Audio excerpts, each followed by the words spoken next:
Assalamualaikum warahmatullahi wabarakatuh. Alhamdulillah wa syukurillah wa nikmatillah la haula wa la quwata illa billah. Allahumma shalli ala sayyidina Muhammad wa ala ali sayyidina Muhammad. Qala Allah ta'ala fi kitabihil karim. A'udzu billahi minasyaitonir rajim. Bismillahirrahmanirrahim. Innama yuridu Allahu liyudhibakum risa ahlal baiti wa yutahhirakum tathhira al-ayah. Di awal Syawal dan di akhir Ramadan kemarin, Rizik Syihab menyatakan sekali lagi mengajak umat Islam di Indonesia untuk memerangi siapapun yang mempermasalahkan atau mengganggu atau dianggap menghina kepada Idrus Salim Al-Jufri. Kemudian masyarakat Indonesia dengan keterbukaan informasi hari ini sebetulnya sudah bisa banyak menilai, banyak melakukan penelitian atau penelitian terhadap status hukum, kemudian syarat rukun sebagai pahlawan Indonesia, tata caranya, dan yang meskipun saya secara pribadi menyayangkan, meskipun saya yakin Gus Fuad itu sampai menyatakan demikian pasti ada sebabnya yang membuat beliau demikian emosional, tetapi sekali lagi hal yang sama yang mereka mengaku sebagai keturunan Rasulullah walaupun bohong gitu ya, walaupun tidak bisa membuktikan dirinya, ya, celakanya itu membalas dengan hal yang sama, dengan sebutan monyet. Dan tidak hanya itu saja, tetapi mereka mengangkat senjata di depan publik dalam acara yang sifatnya kolosal, disaksikan membakar, memprovokasi dalam pandangan saya itu untuk memerangi sesama warga negara Indonesia. Jadi teman-teman sekalian, masalah Idrus Salim Al-Jufri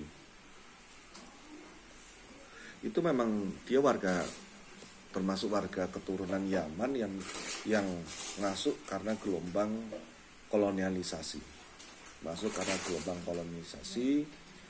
ke Indonesia, menyebarkan pahamnya, menikah dengan, kalau tidak salah istrinya ada 7 ya. Itu salah satunya kan orang dari Kaili yang kemudian mensupport dakwahnya, salah satu bangsawan di daerah Kaili. Nah, dari ini kemudian ketika beliau sampai wafat di tahun 60-an, ketika Soekarno pada waktu, bahkan setelah menerbitkan PP 10 ya, yang menyebabkan repatriasi kelompok keturunan Tionghoa kembali ke negara, bahkan ada yang kapalnya tenggelam itu. Kalau saya pernah membuat ulasan itu dalam sebuah konten terkait repatriasi orang-orang Tionghoa dan membandingkan dengan orang India dan orang-orang Yaman, bisa dilihat di atas. Persoalan yang kemudian mengemuka adalah proses kepahlawanan itu dilakukan, kalau sebagian itu meyakini, dan termasuk saya meyakini, itu cacat hukum. Cacat hukum kenapa? Karena sampai beliau meninggal pada tahun 60 pasca PP nomor 10 itu, yang akhirnya menyebabkan orang-orang Tionghoa kembali ke daerah asalnya, yang tidak mau menjadi warga negara Indonesia, tidak mau mendaftarkan diri karena satu dan lain hal. Kemudian ini dilakukan juga oleh orang keturunan India, tapi tidak dilakukan oleh bangsa keturunan Yaman, sehingga sampai Soekarno wafat pun, beliau wafat pun Idrus Salim Al-Jufri ini pada tahun 60-an, 68-an begitu ya, itu tidak ada itikat untuk mengajukan diri sebagai warga negara Indonesia. Dan baru kemarin 2024 itu diurus, dan diurusnya sebetulnya agak janggal juga ini, Kemenkumham Sulawesi Tengah itu ya. Janggalnya kenapa? Janggalnya karena pertama, upaya untuk mempahlawanisasi Idrus Salim ini sudah nggak cuma sekali dua kali, ya nggak sekali dua kali, sudah beberapa kali gagal, terutama terbentur karena bukan warga negara Indonesia. Akhirnya pada tahun 2024 tangga itu naik lagi, berhasil di WNI kan, ya di WNI kan. Sebetulnya untuk jadi WNI dilihatlah syarat rukunnya itu harus mengajukan sendiri, harus menyatakan baiat kepada NKRI, menyatakan setia, kemudian menerima Pancasila, pernyataan sendiri harus dia diwakilkan karena kuasa hukum, tapi kan harus ada pernyataan baiat kepada negara Indonesia dan nanti dikeluarkan surat Kemenkumham itu. Selain itu juga nggak sesederhana itu gitu loh, atas alasan hanya untuk demi pahlawanisasi. Atas dasar apa? Atas dasar pendiri Yayasan Al Khairat yang banyak cabang. Saya kira di Indonesia hari ini banyak sekali yayasan punya banyak cabang, bahkan hampir setiap provinsi punya banyak cabang. Gontor misalnya, Kemudian banyak sekali yang pondok pesantren punya banyak cabang. Apa dasarnya? Syarat untuk menjadi pahlawan juga apa? Coba diperhatikan. Dia melakukan perlawanan terhadap penjajah, tidak, bahkan aman pada zaman Belanda, bisa melewati zaman Belanda tanpa dibubarkan. Kemudian ada narasi bahwa Salim Idrus Al-Jufri ini menginisiasi bendera merah putih, itu bohong belaka. Itu hanya dongeng yang tidak ada dasarnya, tidak ada bukti yang bisa menunjukkan pertemuan Soekarno atau ada korespondensi antara Soekarno dengan Idrus Salim. Apalagi bendera merah putih hanya didapatkan berdasarkan bendera merah putih.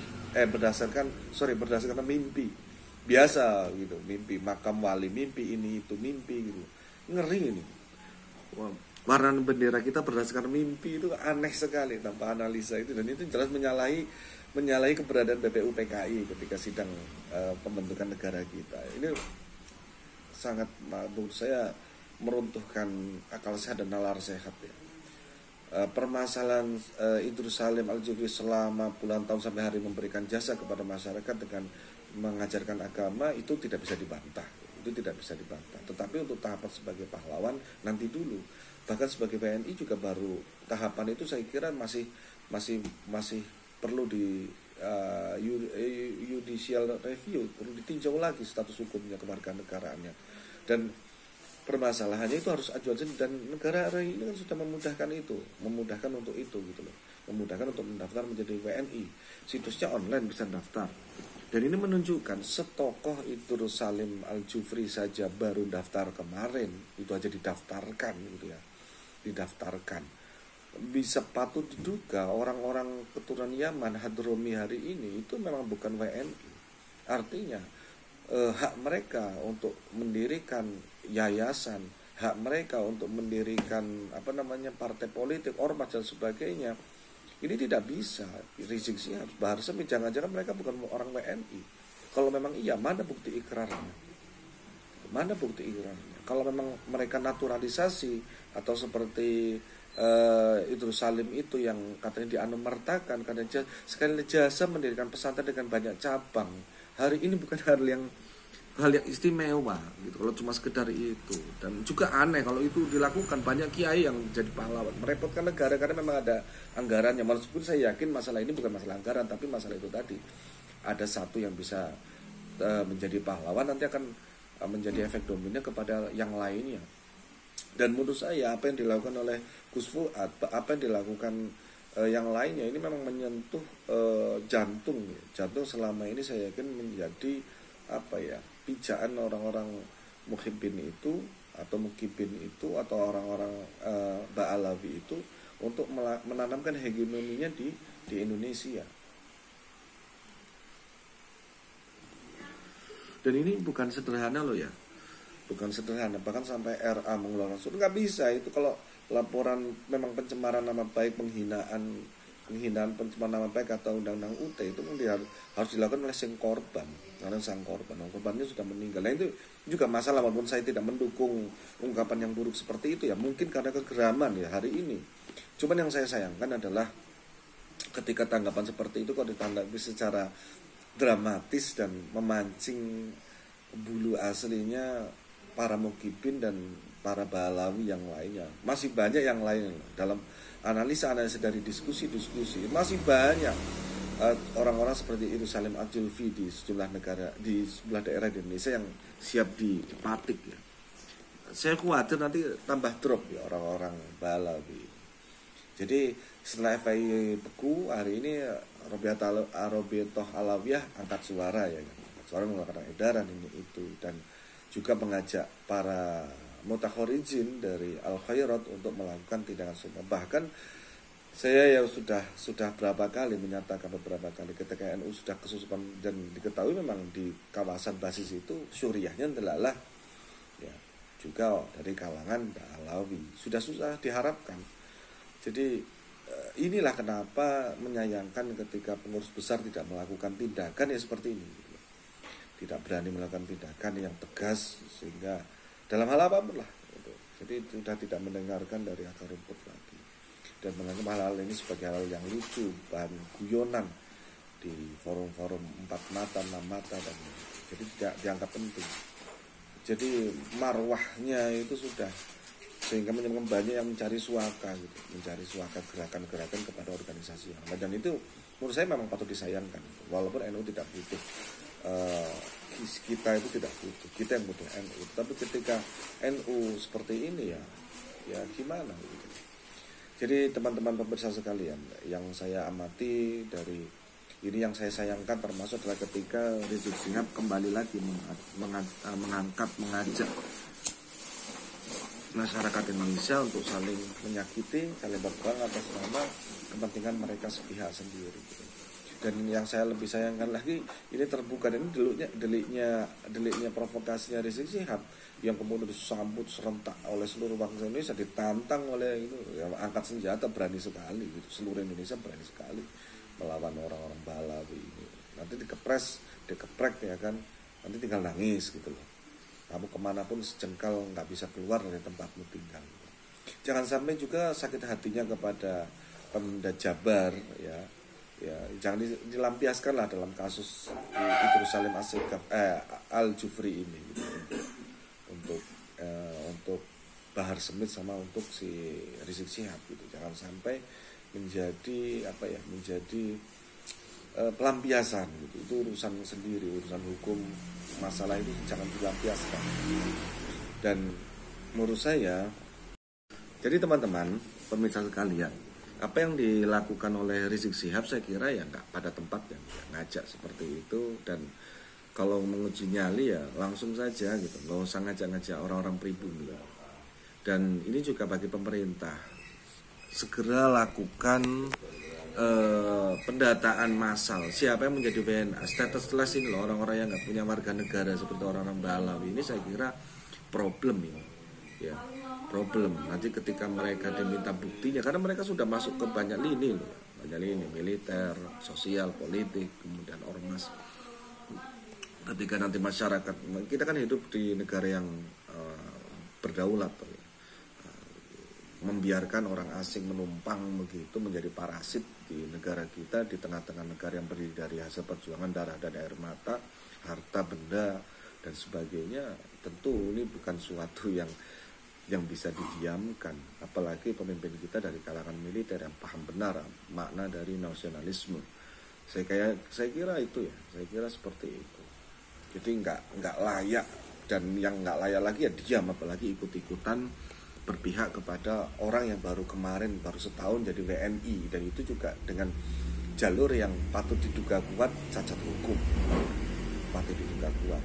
Dan sikap Rizik Syihab, Bahar Smith dan yang lain sebagainya seperti anak kecil gitu ya, seperti anak kecil yang ketika ketahuan kesalahannya malah ngajak-ngajak orang lain, bukannya mengkoreksi diri. Tanya coba kepada si Rizik Syihab itu, dia warga negara Indonesia bukan, buktinya apa? KTP, KK, itu bukti kependudukan, bukan bukti kewarganegaraan. Dia kan orang keturunan imigran, didatangkan Belanda juga, Bahar Smith dan sebagainya. Itu perlu dilitsus, itu perlu dilakukan penelitian khusus orang-orang akademis seperti itu. Dan masa kita akan bernegosiasi dengan orang asing yang masuk ke dalam negara kita, mengatur-ngatur, memprovokasi atas nama agama, klaim sebagai keturunan Rasulullah yang mereka sendiri nggak bisa memberikan buktinya hingga hari ini, hanya berdasar husnudzon, syuhra wal istifal, atau basi lah ya. Sangat basi sekali, bodoh apa kita itu. Nah, ini benar-benar saya kira salah satu titik kulminasi kebodohan yang sedang terjadi secara salah kaprah. Jadi salah yang dianggap biasa sehingga ya dianggap kebiasaan gitu.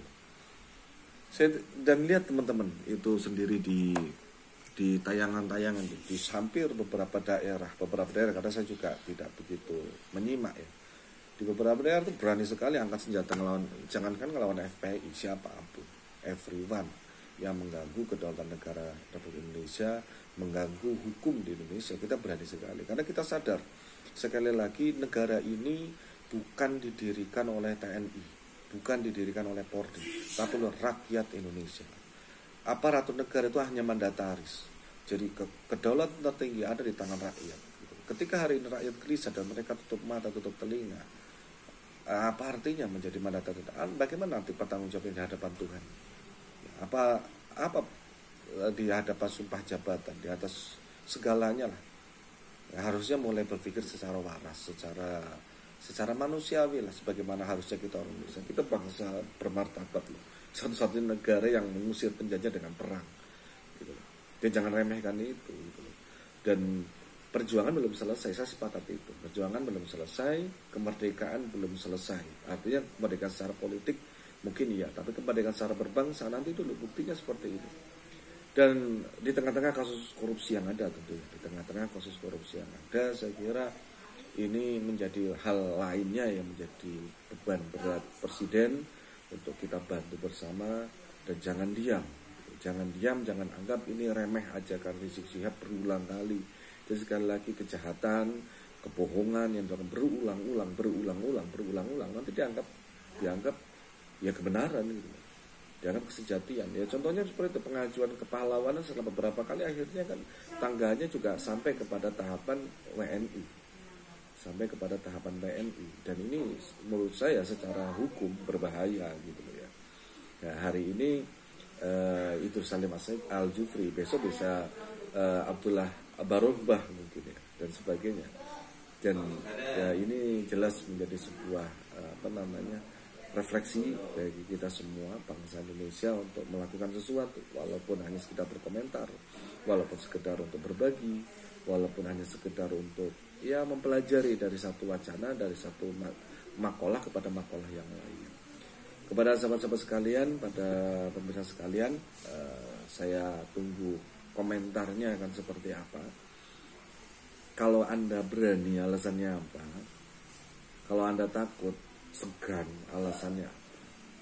Dan hari ini yang saya amati, keterkaitan para mukibin itu kepada Ba'alawi, ya satu karena memang itu tadi, karena pernah belajar di lembaga atau di majelis mereka. Kedua ada ikatan ekonomi. Yang ketiga ada ketergantungan politik. Jadi tiga itu ya. Yang benar-benar tergantung karena lillahi ta'ala, saya yakin sudah bahkan 80% sudah tercerahkan gitu. Sudah tercerahkan. Kita lihatlah kemarin. Padahal gerakan ini baru 2 tahun dan terus bergulir. Yang awalnya hanya nasab yang diteliti secara sejarah, diteliti secara filologi, secara kitab ya. Mereka batal. Yang ketiga setelah DNA juga batal. Ternyata warga negara mereka juga bermasalah gitu. Dan hari ini ada indikasi mereka ingin menanam orang-orangnya sebagai pahlawan, artinya membuktikan bahwa mereka ingin menunjukkan mereka punya kontribusi walaupun tidak kepada negara ini. Kalau sekedar mendirikan yayasan dalam bidang pendidikan, akan terlalu banyak orang seperti itu. Orang seperti Idrus Salim Al-Jufri terlalu banyak. Saya yakin kalau mencari orang begitu di Indonesia seperti beliaunya itu 3.000 ada. Dasarnya kebanyakan cabang, lebih banyak sekali. Jadi ini jangan dipandang sebelah mata, jangan dipandang hanya sebagai sebuah gejala sosial. Ini merupakan gejala kebangsaan yang saya sangat salut kepada teman-teman yang sangat berani, kepada teman-teman di akar rumput. Dan saya justru jarang melihat sekali para pejabat, wakil rakyat, seolah-olah wakil rakyat ini tercerabut. Bahkan ada wakil rakyat kemarin yang ikut-ikut nimbrung, yang nggak tahu rembuk, nggak tahu peristiwa yang sedang terjadi di lapangan, ikut ngomong, ikut nyeletuk yang justru kontraproduktif gitu. Dia itu mewakili siapa gitu? Mewakili Ba'alawi, masih yakin dia ketemu Rasulullah. Setelah begitu masih ngaku orang itu ngaji. Selain hal lain ya pemalsuan makam, pemalsuan kitab, pemalsuan aurat, bahkan merubah sanad dan nama seseorang. Terlalu banyak dosanya gitu menurut saya. Dan herannya itu sekali lagi, lembaga-lembaga keagamaan di Indonesia ini kok gitu loh. Sangat saya nggak tahu betapa beraninya mereka kepada Allah. Yang muda, yang tua, sama ya siapa saja ya tidak melakukan pembelaan terhadap negara ini, terhadap Rasulullah dengan ya itu tadi inna mayyuridu dibantu merisa ahlal baiti tathira itu tadi. Kalian akan berhadapan dengan sesuatu yang kalian tidak akan pernah bayangkan dampaknya pada diri dan keturunan. Saya kira itu pada teman-teman sekalian. Gimana tadi itu pertanyaan PR-nya pada ajakan Rizik Syihab? Diiyakan, dia memakai kaki tangan Muhyiddin tidak dibiarkan, ya memang begitu. Mudah-mudahan Allah punya cara sendiri untuk membungkam orang-orang seperti itu. Maka orang-orang seperti itu Allah punya cara sendiri.